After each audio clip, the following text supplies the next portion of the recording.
Senator Judge Raffy Tulfo is recognized. Thank you, Mr. Sir, you Presiding may Officer. proceed. Clarification naman po ito, Mr. Presiding Officer. Mr. Witness, what is your experience with regards to social media analytics? I have training, sir. What kind of training? I have cybercrime investigation training, sir. Okay. Are you familiar with Facebook, or do you have SOCMED accounts that would make you a little bit knowledgeable when it comes to SOCMED? Yes, sir. What is your account? What is your social media account? If I have any? an account in Facebook, Facebook. in Instagram, Okay. in X. X. So that means pretty much you're a little bit familiar with Facebook, right? Yes, Your Honor. Okay. There were concerns, Mr. Witness, whether the videos presented yesterday are AI generated or authentic. So are you experienced enough analyzing whether a video is AI generated or authentic? Yes, Your Honor. What makes you say that? Based on my experience, Your Honor, and the video itself, it's a 2 hours long. Normally, an AI-generated video will only last a short second, sir. So the video that was presented yesterday, where we saw the VP was saying something or talking to that effect. Did you do something, or what kind of system did you observe or follow to ensure whether that video was AI generated or authentic? Based on personal observation, sir. Personal observation. Yes, Your Honor. Okay, a few more questions. Therefore, will you be able to say that the video presented yesterday were AI generated or authentic? The video presented today is what it is being seen on the Facebook, sir. Okay. So, based on your affidavit, you mentioned that the NBI subpoenaed some members of the media who are participants of the online press con on November 23, 2024, right? Yes, Your Honor. And subsequently, you said that you questioned and investigated these persons regarding the conduct of that press con. So, based on what you gathered from your investigation, so I have a few questions, right? Yes, Your Honor. Who set up the press conference? Based on our interview, sir, it is the Office of the Vice President, sir. So, it wasn't spur of the moment press con? I can't confirm, sir, but it's the response of the media personnel that we interviewed. Okay, who invited the participants? If my memory serves me right, it's JC Kahinihinan, sir. Okay. Who is JC? Staff of the Office of the Vice President, sir. Okay. Who are the participants? And how many participants were there, if you can remember? As far as I remember, it's at least 40. 40. Okay. Were there mainstream media or anybody from the broadsheets at that time? There are, sir. There were. Yes, sir. Do you know how many? Approximately, give or take? We have the one that we have issued subpoena, sir. At least 6, sir. 6. Okay. What was the reach of the video on that very day? Like how many views on that very day, and then a few days later? Were you able to observe that? I can't remember, sir. You can't remember. Okay. How did it spread? O paano kumalat sa SOCMED yung videos that was presented yesterday, as far as you know, when you did an investigation? It became trending, sir. It became trending. And my last question is, kasi in-establish dito is inciting to sedition on top of yung sa sinasabing grave threat. Ano yung mga comments na napansin mo doon sa video? Can you give us an example? One of the comments, because on the video November 23, they were mentioned about people power when asked a question by Princess Maui. And the Vice President agreed. And ang laban ay wala sa EDSA, nasa Malacanang. And there are responses from the comments, but it's not documented. That is agreeing, sir. No further question, Mr. Presiding Officer. Thank you, Senator Judge Tulfo. Senator Judge Aquino, thereafter Senator Judge Pangilinan. Senator Judge Aquino has 2 minutes. You may proceed, sir. Maraming salamat, Mr. Presiding Officer. Mr. Kalilong, kanina may nabanggit na dalawang affidavit, isang January at isang February. Yung January ay binalik sa inyo, tama po ba? Yes, Your Honor. And there were 7 grounds why it was returned to you, is that correct? 7 points. Can you narrate what are the 7 points that you addressed? Is that the correct term that you addressed in the second affidavit? Yes, Your Honor. Can you name them, please? May I have the certificate, sir? The certification, was it counsel for the respondent? Your Honor, may I Yes, you may approach Thank and you. show him the document being alluded to by Senator Judge Aquino. Note 1. There is no affidavit of the person who recorded the video entitled BP November 23 Presscon at Batasan through open broadcast Super Studio and in turn stored in the DVD.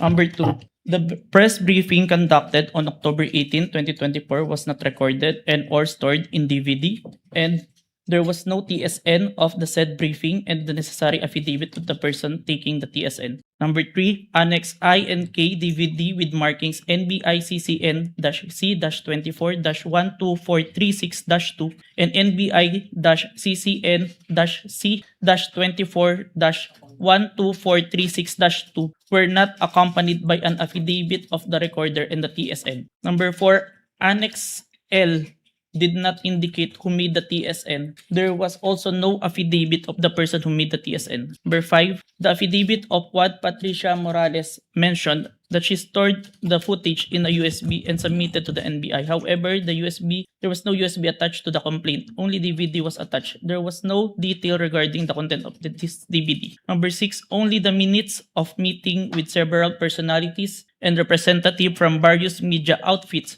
were submitted. Although the minutes were signed, there was no individual affidavit executed regarding to the contents of the said minutes. Number 7, one of the elements of crime of grave threat is that the offender threatens another with the infliction upon the latter's person, honor, and property, or upon that of the latter's family, or if the wrong amounting into a crime. In the instant complaint, only the NBI executed an affidavit and there was no participation on the part of the offended party, as it appears in the NBI is not the offended party of the crime of grave threat. Okay, so nakuha mo yung nag-submit kayo, yan yung binalik sa inyo, and then you did your best to correct all those items, is that correct? Yes, Your Honor. Okay, the first 6 are technical, no? Yes, Your Yung Honor. panghuli is a matter of who is the offended party. Yes, Your Honor.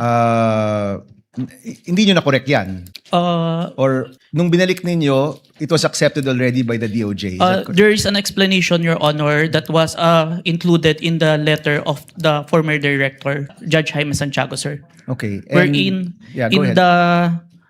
in the filing for preliminary investigation, it is not required for the victim to execute an affidavit, complaint affidavit. Yan yung sir. sagot ng NBI. Yes, Your Honor. And once you submitted, it was accepted by the DOJ. Yes, Your Honor, and we received a certification, Your Honor, that our evidence is enough for preliminary investigation, sir. Okay, yun na yung second response to the second affidavit that you provided. Yes, Your Honor. Okay.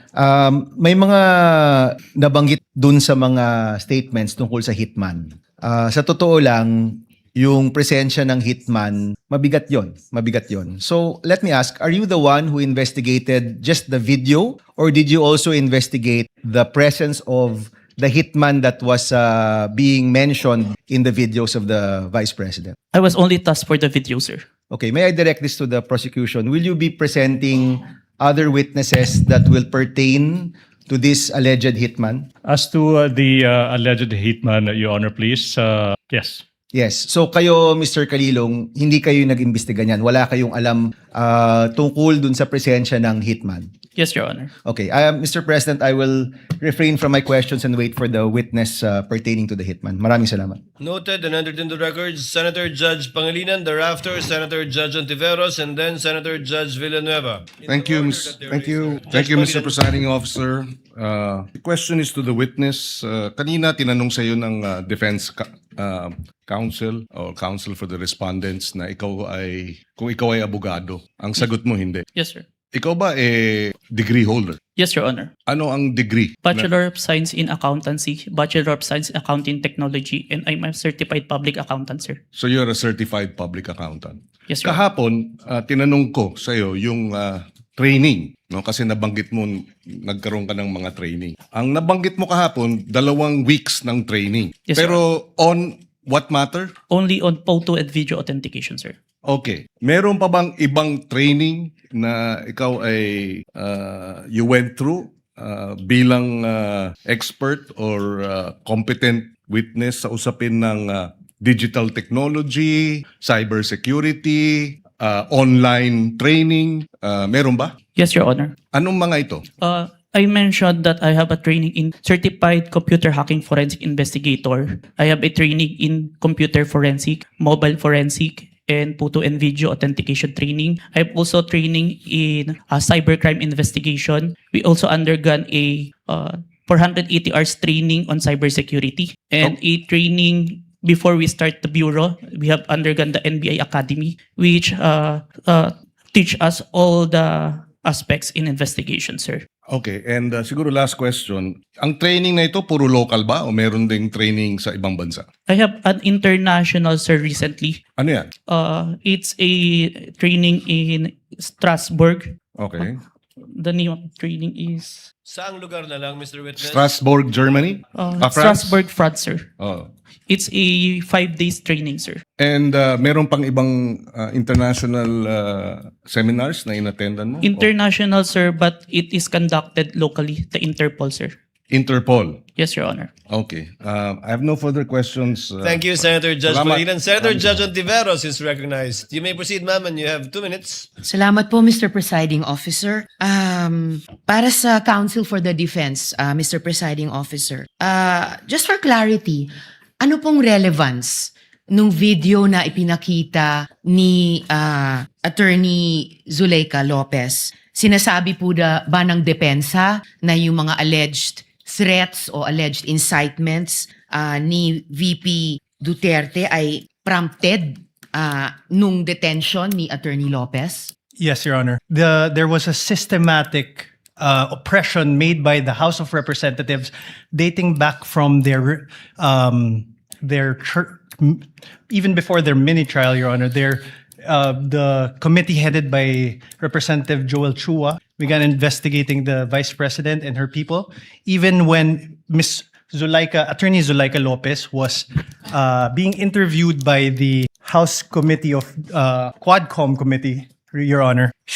Even if she was answering the questions faithfully and to the best of her ability, she was cited in contempt, detained. Her lawyer was not allowed to be with her when they were trying to detain her in the women's correctional facility, Your Honor. So, Mr. Presiding Officer, Counsel for the Defense, position po ba ng depensa na pwedeng palampasin ng alleged grave threats kung may masasabing lehitimong dahilan para magbanta? Your Honor, that is not the point. No. Mr. Presiding Officer, I am making a point through my question and I am asking the good counsel for the defense dahil sinabi nila there was a systematic oppression that yes, yan po ang nag-prompt nung alleged grave threats and alleged incitements ng Vice President na prompt po ng detention ni Attorney Lopez na kanyang inilarawan sa ipinakitang video kanina. Kaya itinatanong ko kung yan ba ang posisyon ng depensa na pwedeng okay lang or pwedeng tanggapin ang grave threats kung may masasabing lehitimong dahilan para magbanta. Yes, Your Honor. Before counsel Yes, for Mr. Presiding responded answers, although he already answered in the affirmative. No, Your Honor. I was just referring to before. We'd like to remind the senator judges to be cautious in making counsels for either party make conclusions of law and fact. Instead of presenting evidence through a witness they will present or through direct, cross, redirect, or recross. Because if he answers Senator Judge Ontiveros, that would effectively place on record a conclusion of fact and law, not drawn from a witness, which they can very well do so during their closing remarks. And when I allow him to speak by way of repartee to the peroration yesterday and discussion yesterday by counsel for the prosecution. But other than that, as agreed with some of the senator judges, we would try to limit the answers of the counsels for the parties. With your indulgence, Senator Judge Ontiveros, please. I submit, Mr. Presiding Thank you, Officer. May I just in closing make of record that I also appreciated and also submitted to the ruling of the presiding officer yesterday because I appreciated that it partook of the history of impeachment proceedings in this court, pinag-aralan ko rin po ng maigi ang mga nakaraang mga impeachment trials at di hamak na pati noon naging liberal ang pagpapahintulot nila sa mga katanungan ng mga senator judges para lang mas maliwanagan ang iba't ibang punto. So I again thank the good presiding officer and again reiterate my submission to his ruling and thank the good counsel for the defense for his response. We thank Senator Ontiveros for her you. indulgence and understanding. Senator Villanueva, and thereafter, Senate President Gatchalian. You may proceed, sir. You have 2 minutes. Thank you, Mr. President, Mr. Presiding Officer. May I just point out something to the witness? Mr. President, Your Honors, the witness mentioned yesterday that reported statements of the Vice President were referred to the Presidential Security Command and evaluated in coordination with the National Security Council.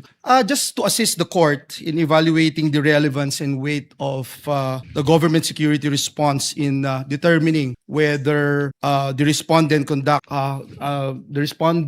conduct constitutes an impeachable offense. May we know from the witness could the witness explain yung threats po ba, how threats against the president are ordinarily assessed by the government? Kasi dito yung lumalabas yung pag-weigh natin whether or not meron bang bigat yung threat o ito'y ordinaryong threat na nangyayari sa pang-araw-araw nating buhay. Specifically, Mr. Witness, what factors are taken into account in evaluating a reported threat and in determining appropriate measures? I can't answer on the part of the NSC or TNO because I'm not part of the institution. In your in your capacity as an In my agent? capacity, Yes. what of the consideration if it's a active threat, if it's the one giving the threat is capable of doing so? Meaning If someone high-ranking officials, and if you say an hierarchy can official, have a capability or power over to implement those such threat, it is considered, sir. example, a mayor, perhaps? Would you say a high-ranking official? A congressman? Not- Or yung basihan po ng kanyang threat? Kunyari, ang threat ko, dadalhin kita doon sa buwan. Wala naman akong space shuttle. So, wala din pong bearing yon. Is that the correct assumption? Not only, sir, but also how it was delivered, sir.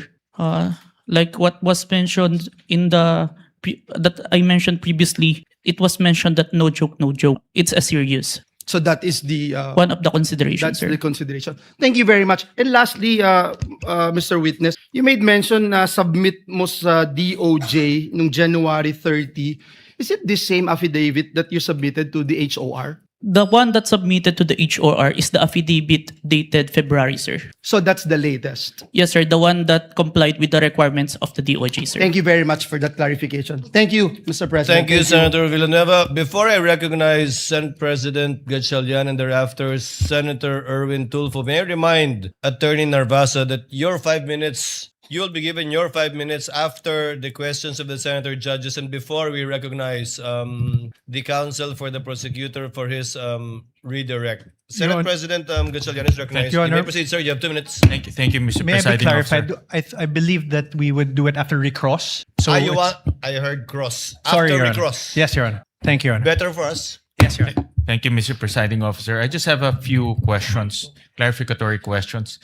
Narinig ko ho kanina ginong testigo na nasabi niyo may 40 media personalities doon sa press con. Tama po ba? Yes, Your Honor. Pero ang inyong inimbitahan, 6 lang. Yes, Your Honor. Bakit 6 lang? The 40, we see the number of participants, but the number of person who asked the Vice President during that time, it's limited. And we consider who we sure that is present during that time, Your Honor. Meron bang kayong criteria kung paano pipiliin itong mga media personalities or kung sino lang ang nagtanong? Kasi kahit hindi ka naman magtatanong, nandoon ka naman, naririnig mo yung mga diskusyon, meron ba kayong mga criteria kung paano pumipili ng media personalities? Yung sure po namin na present during that time, kasi kapag hindi po kasi kayo nagtanong, hindi po magpa-pop up yung mukha nyo tsaka yung pangalan nyo. At itong mga anim na sinupina ninyo, ano yung kanyang common statement na ibinigay? Kinonfirm po nila na present sila during the November 23, 2024 press conference, and yung utterance po ni Vice President narinig po nila. Okay, I believe ilan dito sa mga personalities ay ipapatawag rin. So tatalon ako sa ibang topic. Nakita ko kanina itong tungkol sa MaxCore Interventures at nakita ko kanina pinakita yung Articles of Incorporation. Mukha siyang supplier ng equipment. Ngayon, nasabi rin na doon ka nag-training for 2 weeks. Sino nagbayad ng training? Sir, the training is included in the procurement of digital forensic tools.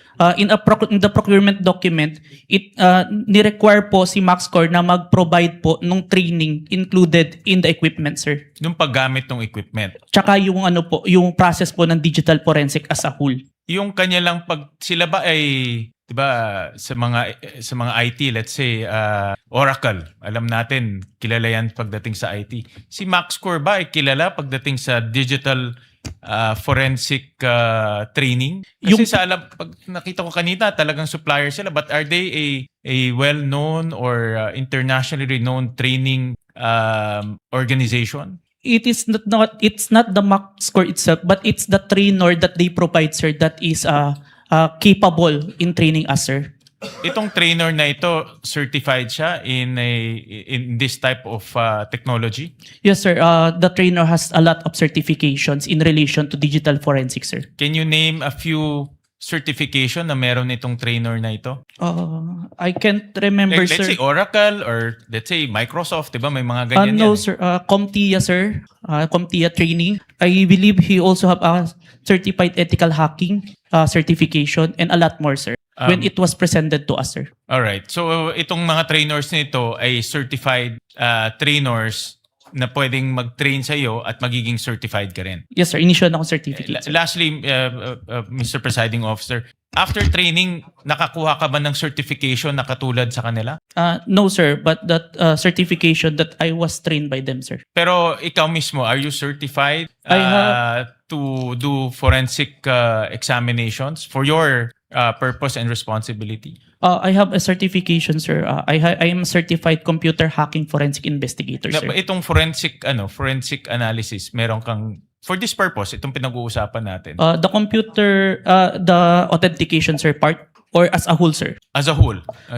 I have a certification in computer hacking, sir, specific. But I have trainings in relation to the... Iba yung hacking eh. Yung pinag-uusapan natin, forensic examination ng video, forensic examination ng mga ganitong bagay. Meron kang certification doon? I have certificate, sir. Alright. Thank you, Mr. Presiding Officer. Senator Judge Erwin Tulfo, thereafter Senator Judge Marcos. You may proceed, sir. You have 2 minutes. Maraming salamat, Mr. Chair, Mr. Presiding Officer.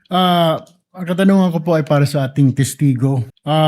Batid ko po na sa ilalim ng Republic Act 10867, sa ilalim po ng Section 4, ang kapangyarihan po ng inyong ahensya na mag-imbestiga kapag ng mga krimen, partikular na tulad ng mga banta sa buhay ng Pangulo, ikalawang Pangulo, Senate President, Speaker of the House at Chief Justice. Tama po yun. Yes, Your Honor. Kahit na lalo pat pag ito ay may kaugnayan sa national security. Tama po? Yes, Your Honor. Pero ang tanong ko po, ang pagsasampa po ba ng kaso, nasa mandato rin po ba ng NBI na magsampa ng kaso doon sa mga tao na nagbanta sa buhay ng Pangulo, ikalawang Pangulo, Senate President, Speaker of the House, Chief Justice? Is it automatic or kailangan mag-request sila sa inyo? Matic ba yung pagsasampa ng kaso doon sa nagbanta? In this case, is it automatic or wala lang, kasama sa mandato niyo to file charges dahil binantaan mo Pangulo o si Vice Presidente kung sino mang yang 4 na matataas na opisyal natin or 5 matataas na opisyal natin? Ang basis namin doon, Your Honor, is yung primary objective namin to investigate cases to the threat to the President, Vice President, Senate President, Supreme Court. And if we found that the evidence is enough that there is a crime committed, we will file a case because that's the output of our investigation, sir. Kahit po ba na hindi yung biktima, in this case, yung Pangulo, biktima ng threat, kahit na hindi siya nagreklamo, automatic po yun, kahit na hindi siya nagreklamo sa inyo? Yes, Your Honor. Okay. Hindi nyo na siya kailangan tanungin pa na, Sir, gusto nyo po bang kasuhan namin ito? Wala nang gano'n. You will never ask. Sabihin natin, hindi lang Pangulo, Vice Presidente. Nangyari din sa Vice Presidente o sa Speaker of the House, sa Senate President o sa Chief Justice. Hindi nyo naman lang siya afford to ask him like, Sir, will you go to the process? Kasi magpa-file ka po ng mga affidavit. This is a long process, etc. Kahit na Pangulo ka po, may pipirmahan ka mga affidavit. Is it automatic, Mr. Witness? We submitted it, sir, even without a complaint in the for preliminary investigation, sir. No further questions, Mr. President. Thank you, Senator Judge Erwin Tulfo. Senator Judge Marcos is recognized. You may proceed, ma'am, and you have 2 minutes. Yes, maraming salamat. Mahal na namumuna. Hihingi lang po ako ng dokumento para mas madali nating sundan ang mga pangyayari. Nalilito lahat pagkat wala po kaming papel. At ang nabigay sa amin, eto, Annex FFFGGG. Nalilito po kami kung alin dito yung mga papel. Kung maaari kaming bigyan, unang-una, yung unang tinutukoy, the first affidavit of investigation dated January 30, alleging grave threats inciting to sedition ng NBI. Ikalawa, yung napasok na yata sa record, pero nais rin namin bilang Senator Judge na magkaroon ng kopya ng DOJ certification signed by Prosecutor Bandung February 5 na nagbigay ng 7 grounds na insufficient for preliminary investigation. Ikatlo, yung naibigay na. Ito klaro to, naibigay po ni Mavic at ng iba pang staff natin. Yung February 10, yung ikalawang amended na ibinigay na revised affidavit of authentication, February 11. Ngunit sabi ni Testigo Kalilong na merong kasama ito na wala rito sa record natin at sana maibigay si Senator Judge. Ito yung sulat kasama nung second revised affidavit of authentication. Ito naman yung sinasabing sulat ni Santiago K. Fadulyon ng DOJ na nagsasaad na hindi kailangan na may private complainant yung sina Presidente, ang First Lady at saka yung dating Speaker dahil base sa kaso ng Santos Concho versus DOJ na 2008, hindi daw kailangan yung private complainant. May we also have a copy of the same. Finally, may we urge that a copy also be given of February 14 certification of DOJ asserting that the revised affidavit of investigation was finally sufficient. Nais lang namin na makita yon at alamin yung investigation data huling-huli nung March 7, almost a month after the submission of the affidavit of authentication kasi halos 1 buwan bago utusan na magkaroon ng investigation data form. Sana may kopya rin tayo noon. Yes, Your Honor, if I may. if we could be provided with whatever the clerk has and adequately identified, not as GGGGG or FFFFF, at sana kung mabuo yung mga dokumentong sinasabi sa lalong madaling panahon. Maraming salamat. Mr. President and Mr. Presiding Officer, before I ask to be allowed to ask a question, can I just follow up yung kay Senator Marcos, including the ruling yesterday? Just in the interest of all Senator judges being able to follow closely, especially kami sa first row kasi medyo nagkaka-stiff neck na kami. Mahirap tignan yung TV, so baka dun sa Maglalagay harap. na po kami ng TV Yes. sa harap ng And lamesa I ng don't know, Council for Parties. I think all of us own a iPad or a tablet. I don't know what the solution is, but if the Secretariat or the Clerk of Court, the Office of the Clerk of Court can work with our staff. Just to give you an example for today, no? If you look at the impeachment complaint on page 19, for example, it says that the affidavit we're looking for kanina, footnote number 72, is this one, in the impeachment complaint, no? It's found on Annex G, okay? So this is Annex G. If you look at Annex G, it is a certification, not an affidavit. So where do you find the affidavit mentioned in the impeachment complaint? You actually find it in volume 14, Annex FFFFFFF-GGGGGGGGG. So before I can That's even not say dash, that, that's FFFFFFF to GGGGGG. yes. So even before we finish saying that, Your Honor, Mr. Presiding Judge, medyo mahirap. To further complicate, the annexes when delivered to us was labeled annexes. And then when it was pre-marked, iba na yung marking. That is correct. Okay. So, to clarify, I'm not asking both the prosecution and defense to give us any documents in advance that will prejudice their presentation or the rebuttal. I do understand that it has to be offered, but to speed things up and to make sure we understand, in the same manner that they're asking the witness to examine it, maybe we can be given a copy to examine at the same time, whether digital or actual copy. I don't want to impose upon them to print 24 copies. But again, anyway, it's Wednesday. We have Thursday, Friday, Saturday, Sunday for our staff and the clerk of court to meet. On that point, Mr. Presiding Officer, even if it's pre-marked, if it will prejudice their presentation, I don't mind it be given in real time. And same, no? If it's being used on cross or recross on rebuttal and hindi to na pre-mark, as long as real time, para lang we can process it. If not, we have to review afterwards and it messes up our preparation for the hearing the next day. No? Yeah, and just to clarify, the 2 minutes is the question, not including Yes, the yes, of answer. course. No? You So, have 2 minutes if you want to if start they- with asking questions. yes, if they ask to repeat the question, please don't count that. No, 2 minutes is long We will- with short questions, but many of us want to get to the bottom of it, end up only asking 1 or 2 questions. So just a little bit We liberality. will be lenient, Yes. Thank you. Senator Judge Thank you Alan very much. Cayetano. You may Appreciate it. proceed, sir. You have 2 minutes. A question for the witness, and maybe to put all of us in check, I don't mind if any of the counsel says na medyo hindi maayos yung question. I mean, given what happened yesterday and today, and there are questions that could prejudice the case either way. As long as we call each other out respectfully to the both counsels, you cannot correct a senator judge, but I don't mind if you think it prejudices. That's your duty to your client. Yes, sir. So this isn't the start of the 2 minutes yet. Sa magandang hapon, Mr. Witness. Good afternoon, Your Honor. Medyo mahaba na yung pag-upo mo dyan, but allow me a few questions. No? Yung circumstance lang, so paano nagsimula yung investigasyon na na-involve ka? Were you from the start o hindi? At written instructions ba to? O sinabi, oy, may investigasyon tayo? Just konting clarity, paano na umpisa yung specific investigation? And was it based on the November 3 video? Tama ba? November 23, Your Honor. Okay.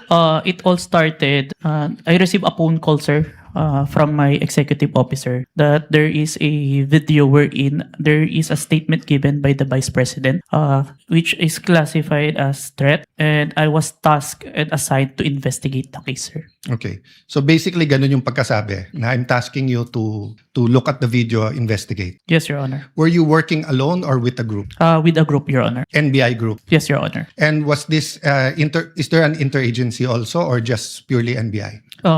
Don't have personal knowledge. Maybe our chief, sir, has the Okay. knowledge on that, sir. Yes. No, that's all I asked for naman, yung personal knowledge. Yes, Your Honor.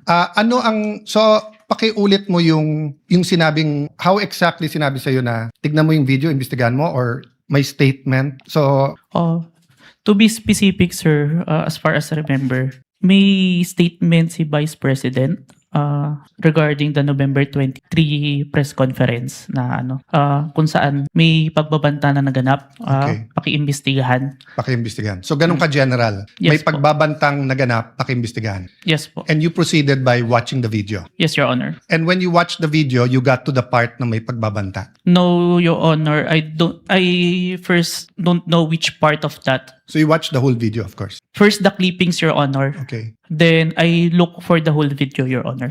Then you watched the whole video. Yes, Your Honor. And thank you for your honesty. So after the clipping, tapos the whole video, what did you do next? You reported or you made your recommendations? I don't understand the process lang kasi. Upon identifying the whole video, I informed my executive officer that I identified the video, Your Honor. And then yung sinabi mo yesterday, then you started looking for patterns. That's why you looked at yung dating mga video ni Vice President. Yes, Your Honor. So you started investigating the threat against the President, the First Lady, and the former Speaker of the House. Yes, Your Honor. Did you investigate the threat against the Vice President? We tried, Your Honor. How did you try?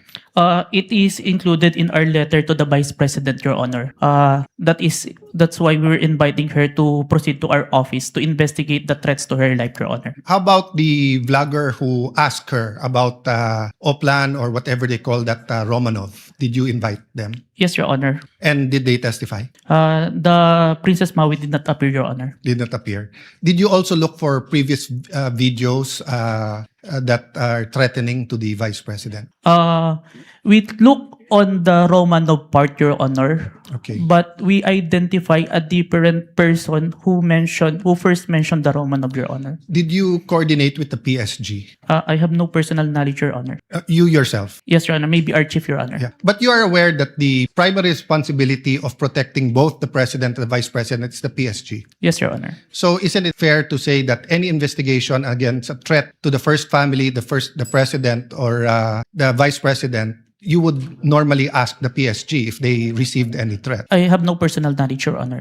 No, I'm asking, hindi ba normal sa investigation kung sino yung primary agency na taga-protekta na lumalaban dun sa threat ay tatanungin natin? Yes, Your Honor.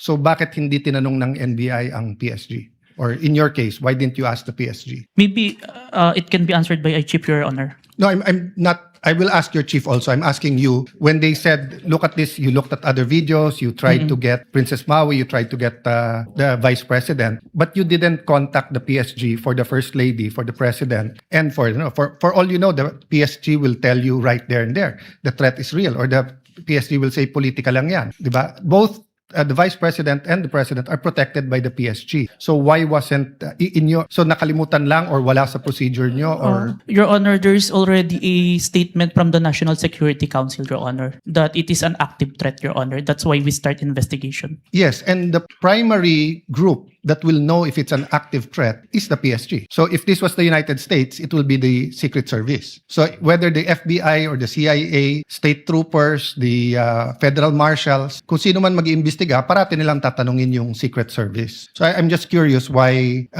we did not ask the PSG input. Kindly Baka- wind up, Senator Cayetano. Senator Okay. Judge Cayetano. So, my last question is, how did you characterize the threat of the Vice President to the President? Given that ang exact words niya, huwag kang mag-alala ma'am sa security ko kasi may kinausap na akong tao, sinabi ko sa kanya, kapag pinatay ako. So that'll be fair to you and not vague, no? Did that phrase, kapag pinatay ako, have any bearing in your investigation? Yes, Your Honor.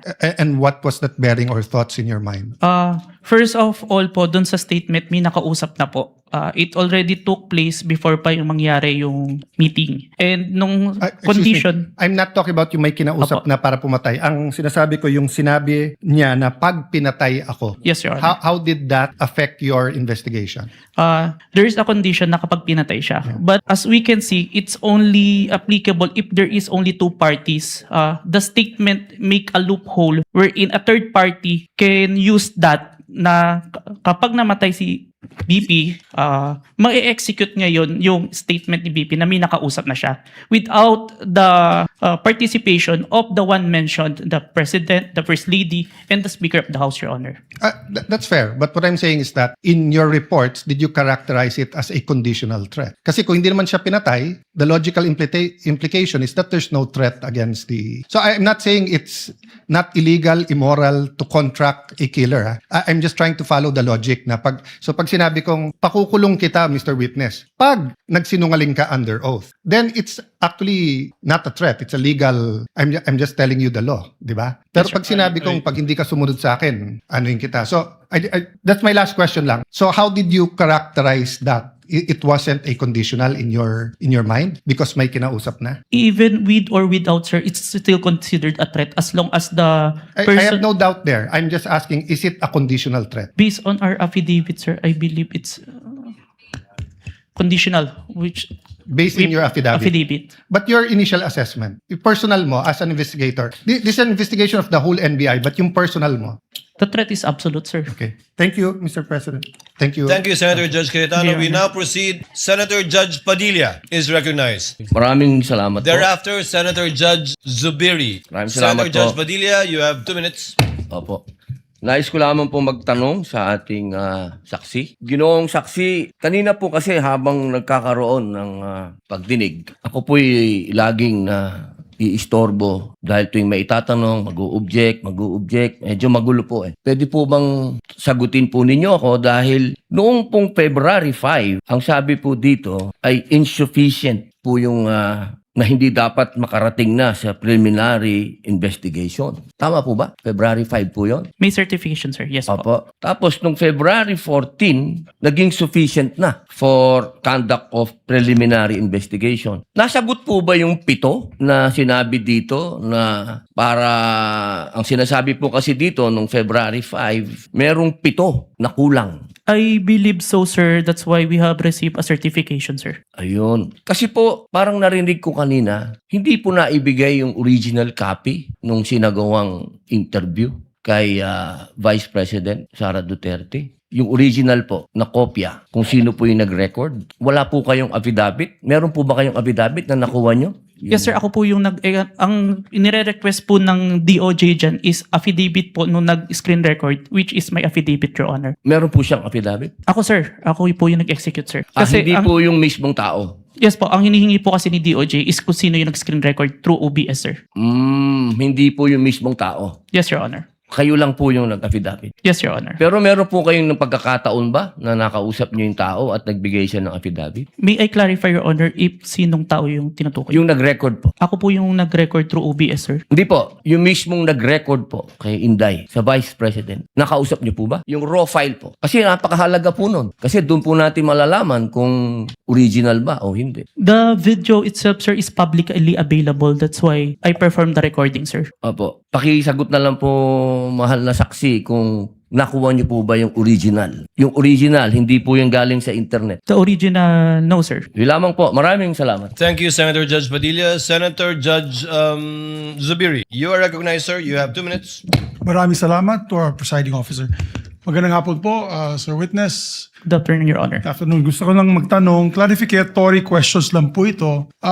Dito ba sa ating bansa, dahil tinatanong ko po ito sa inyo, dahil kayo po investigating body, sa ating bansa, meron bang specific law pagdating sa mga banta sa Pangulo, Pangalawang Pangulo at kanyang mga successors? Or yan ba'y pasok lang sa grave threats, which is applied sa lahat, applicable sa lahat ng tao? Based on my personal knowledge, sir, it's only on the grave threat, Your Honor. Which is applied to everyone, if I'm not mistaken. No? Kasi sa batas sa Amerika, sa Estados Unidos, meron pong tinatawag na number 18 under the United States Code, Section 871. There is a specific law na pinagbabawal po itong mga threats to the President, Vice President, and its successors. May jail time po ito at may fine na malaki. As a matter of fact, dito sa panahon ni Pangulong Trump, marami na po silang kinasuhan at hinabla at napasok sa kulungan dahil sa paglabag nitong batas na ito. At Secret Service po ang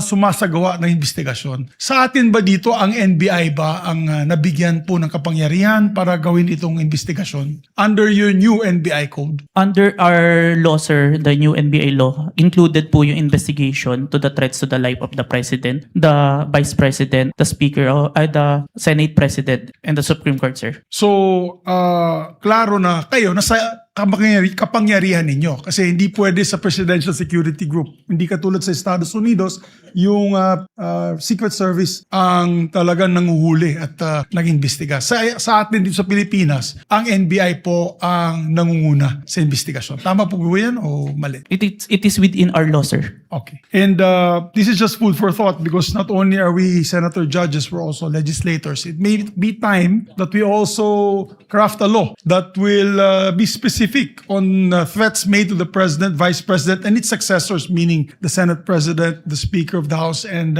the Supreme Court Chief Justice. Sa Amerika kasi, sa batas po nila, and I'll just wrap up, the defendant, to secure conviction, the defendant communicated a threat. The defendant understood and intended the statement as a true threat. Hindi po niya sinabi joke only in the end. And pangatlo, the defendant knowingly and willfully makes the threat. So just food for thought as legislators as well. So maraming salamat po, Mr. President. Thank you, Senator Judge Zubiri. We now proceed to where we left off. I believe that was the redirect of the counsel for the prosecutor.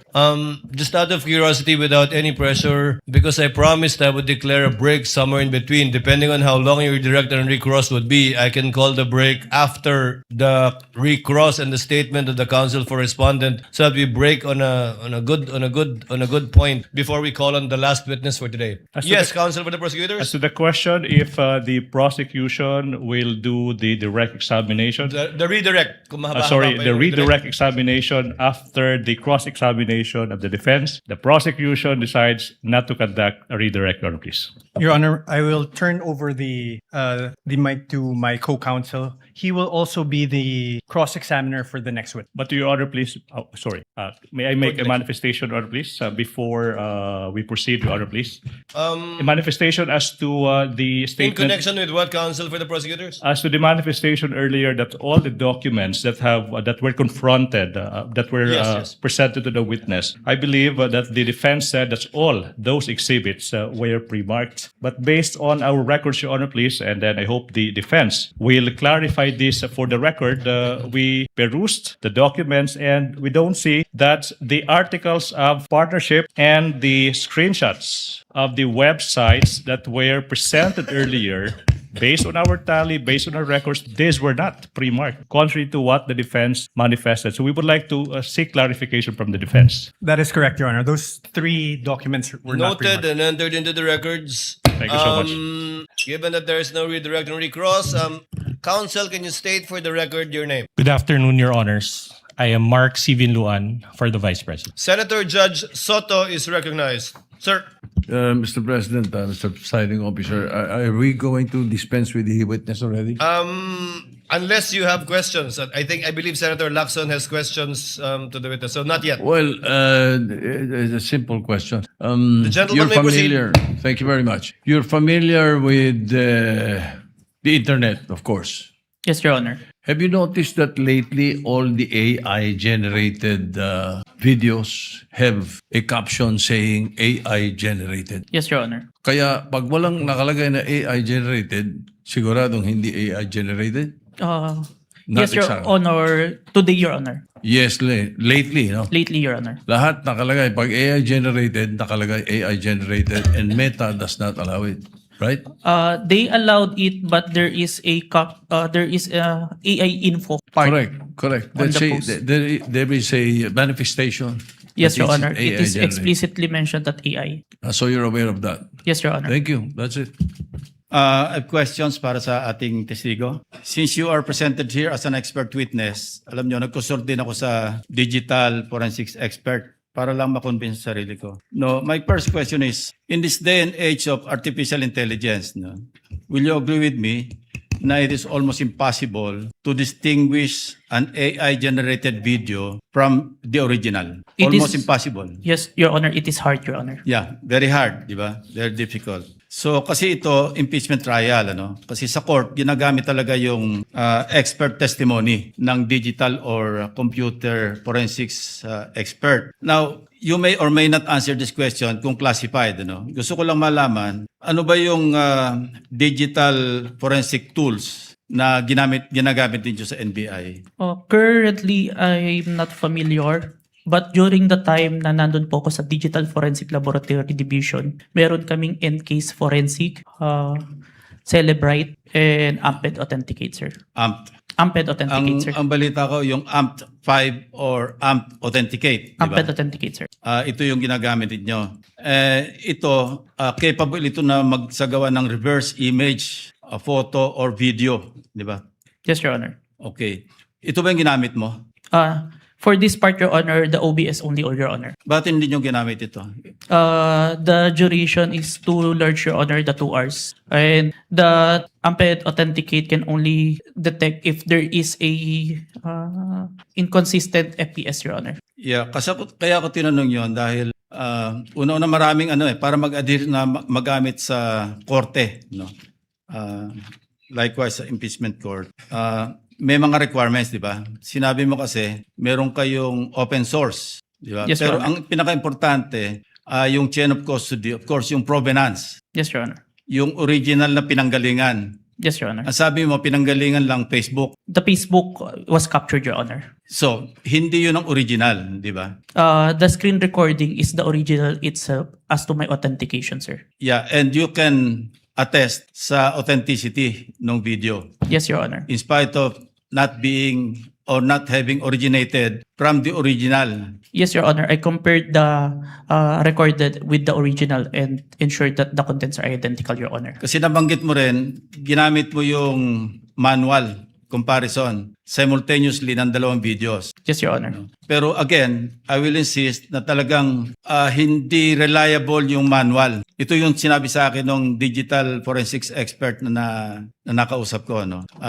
Ang pinaka mas importante, makuha mo yung original copy, yun nga, yung provenance, di ba? Para talagang tapos masundan mo yung sa analysis, gagamitan mo ng tools para malaman mo na talagang authentic yung video. Of course, I'm not here to question the authenticity. I just want to be assured dahil sabi ko nga kanina, pagka sa artificial intelligence, napakahirap talaga. Almost impossible to distinguish it from the original video or yung source. Yes, Your Honor. And you are competent enough doon sila ginagamit yung forensic tools o forensics tools at yung inyong yung competence mo through your training And experience, Your Honor. and experience. Kasi sabi mo nga, you've been with the NBI since 2021, di ba? Yes, Your Honor. And since then, you have appeared in some 20, At least 30, Your Honor. 30, Yes, Your 30 court hearings. Yes, Your Honor. So, thank you, Your Honor. Thank you, Mr. Presiding Officer.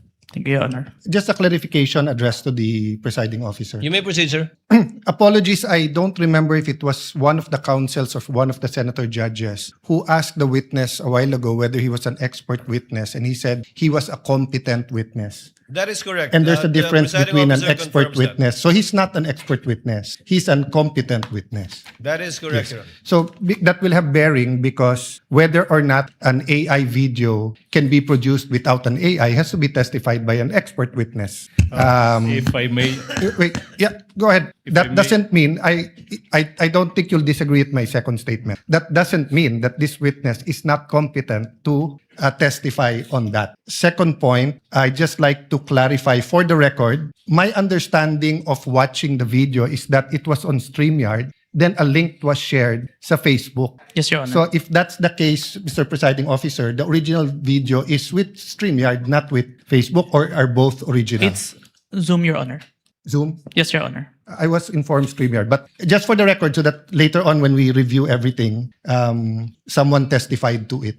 Duly noted. Yeah, thank you. Ginoong tagapamahala ng hukumang ito, nais ko lamang po sana hingin ang mga credentials ng ating saksi kung paano po lahat ng kanyang certification, lahat upang mapatunayan po natin lahat. I have here, sir, my certifications during the time of my investigation, Your Honor. Can you, mahaba ba? I can read, Your Honor. Mahaba ba? Hindi. Ibigay na lang po siguro sa Kindly atin. just submit it to us. Yes, please. Opo, Yes, submit sir. na lang po. Thank you, Your Honor. If that is okay with Senator Judge Padilla. Thank you, sir. Attorney Vinuan, you have 4 minutes and 26 seconds. You may proceed, sir. in the discourse yesterday, talking about VP Sayre's statements during the November 23, 2024 press con, Senator Judge Risa Ontiveros stated, and I quote, "None of these statements are proof that the Vice President actually contracted an assassin or hired one. She is absolutely right." She then asked the question, why are these acts impeachable? To this question, the prosecution responded, "We understand that these statements may not actually 100% prove that she in fact contracted an assassin. End of quote. Hence, the prosecution admitted that the video does not prove any fact other than its existence. In simple words, there is no proof of any contracting of an assassin. The prosecution's admission before this honorable court made the respondent's position clear. The prosecution has no other competent evidence to prove that VP Sara contracted an assassin. Ang testimonya ni Kalilong, gaya ng iba pang ebidensya kuno ng prosecution, ay hindi sapat para patunayan ang paratang na ito. Trying to prove this stretched narrative using a hodgepodge of materials is a waste of this honorable court's time and the Filipino people's money. Si VP Sara na mismo ang nagsabi na hindi assassin ang kinausap niya. This term only came from people who took her statements out of their proper context and tried to exaggerate them for what they really meant. The truth of the matter is this. She and her family were threatened, and while her response was unconventional, it was justified. What triggered her response was a question about Operation Romanov, which is the plot to eliminate VP Sara and her entire family. The NBI's own records prove this. In the minutes of the meeting of Dempsey Reyes' interview, he said, and I quote, "May press con kasi earlier than that, sabi niya, parang hindi lang niya gusto daw, sabi lang niya gusto daw siyang patayin daw, according to her, ni Speaker. That was during a press conference the day before, November 2022. End of quote. During the virtual press con, Princess Maui mentioned Operation Romanov again and even warned her about her safety. Reyes talked about it, Princess Maui reiterated it, but the NBI gaslighted it. When VP Sara uttered those words, she was not responding as Sara Duterte, the vice president, but Sara Duterte, the wife, mother, daughter, and sister who only sought to protect her own and her family members' lives. Operation Romanov is in place, and the threat against their lives is real. VP Sara became the target of unauthorized intelligence and surveillance operations by government operatives that exposed her family to high-level risks and security threats, thereby causing intense trauma and uncontrollable fear. Her homes in Davao and Manila were profiled, and this is proven by classified casing reports. Her trusted security personnel were removed. Her schedule of official functions, like the one in Naga, was leaked by intelligence agents, and her security was heavily compromised. In sum, the prosecution was right in using the term culmination. But the prosecution's interpretation is wrong. Rather, when VP Sara left the administration, she suffered various forms of threats and harassment for many months from the powers that be, and the culmination was her statement on that fateful early morning in November 2024. She didn't commit an impeachable offense. She drew the line in the sand and said, enough is enough. That is the meaning, and that is the context. Finally, as to the alleged grave threats and inciting to sedition, these are defined by the revised penal code and are punishable by prisión correccional. Thus, these fall under the jurisdiction of the MTC or first-level courts. These charges are not other high crimes as contemplated by the Constitution as grounds for impeachment and are therefore not impeachable. After all, VP Sara was fighting two important battles that day. One against the threat to her family's life and another against the life of the ordinary Filipino, constantly suffocated by the immense weight of corruption, which she talked about during the press con. She never incited sedition. She merely echoed the voice of ordinary Filipinos. Her message that day only reflected what was already in their hearts and minds. There was no betrayal of public trust. She actually upheld the people's trust as she spoke for and behalf of the people. Thank you, Your Honor. Tapos na po tayo sa unang witness. It's taken us maybe a total of 9 hours for the first witness. Ito ho, isang pakiusap sa parehong grupo. Alam ko po may kanya-kanya tayong estilo, may kanya-kanya tayong strategy, but if possible, can we allow the testimonies to be heard? Can we have proceedings that will go straight to the point? Kasi po nanonood ang taong bayan, pati po kaming mga senator judge. Gusto rin ho naming makita itong mga proceedings, yung mga ebidensya na mas madali ring maintindihan. So ito naman po, di ho namin pwede itong idikta sa inyo, but if possible, the succeeding witnesses, and we have a long list, this goes for both parties by the way, let's have proceedings where we can go straight to the point, malaman natin yung puntos ng bawat grupo para makapagdesisyon rin po tayo ng maayos. Ito po this is a plea, no? This is not an order to both parties, but if we can, this is the People's Tribunal, we're watching, everybody's watching. Sana po, payagan natin na lumabas yung mga katotohanan, lumabas yung mga ebidensya upang maging mas madali at mas kaya-aya po yung ating proceedings. Yun lang po, Mr. President. Yes, counsel for the prosecutor. Before the declaration of recess, I suppose that the reason is for the presentation of the next witness for Yes. the prosecution. We manifest, Your Honor, that John Mark Calilong will be our witness for this afternoon. We'll be presenting the next witness during the next hearing on Monday, Your Honor, please. You won't present Attorney Lotok anymore? Yes, today? Your Honor. On Monday, Your Honor, please. We will utilize the 11 days allotted to Article 4 of for the prosecution, Your Honor, please. So, no Attorney Lotok today? Today, we'll do that on Monday, Your Honor, please. So, Your Honor. Chair would like to, I guess there's no need to declare a recess. Yes, Your Senator Honor, Judge please. Lacson, Your thank you for Honor. that manifestation. Yes, counsel for the respondent. Your What Honor, do you want maybe to say? just clarified if Attorney Lotok is the witness on Monday because they had already Yes. disclosed the witness. I was about to ask that question. Yes, Your Honor. Attorney Jeremy Your Honor. Lotok will be presented On by the Monday? prosecution on Monday, Your Honor, please. Likewise, can you name us, you manifested that you will also be presenting next week or requesting a subpoena to, Attorney Lopez and Attorney Director Matibag. That would be Captain Belinda Bello, Your Honor, please, and NBI Director Matibag. and then Lotok first. Lotok, Your Honor, please, and then Matibag. and then we'll disclose on Bello, Your Honor, please. Captain Sergeant at Arms. Belinda Bello of the House of Representatives, Your Honor, please. So, those two witnesses. Yes, Your Honor. We have 3 days, counsel. No. Wait. Name me one more. Okay, that would be NBI Director Matibag, Your Honor, please. Your Honor, the first witness will be Captain Belinda Bello. That would be Attorney Jeremy C. Lotok. Number 2 is Captain Belinda Bello. And number 3, NBI Director Matibag. And number 4... Thank you. That's for no. Thank you, For next counsel. week, those are the witnesses, Your Honor, please. Thank you. Counsel for respondent. Your What Honor, is your pleasure? Your Honor, considering the change in schedule, may we just confirm if that is the exact order of presentation next week? I believe so.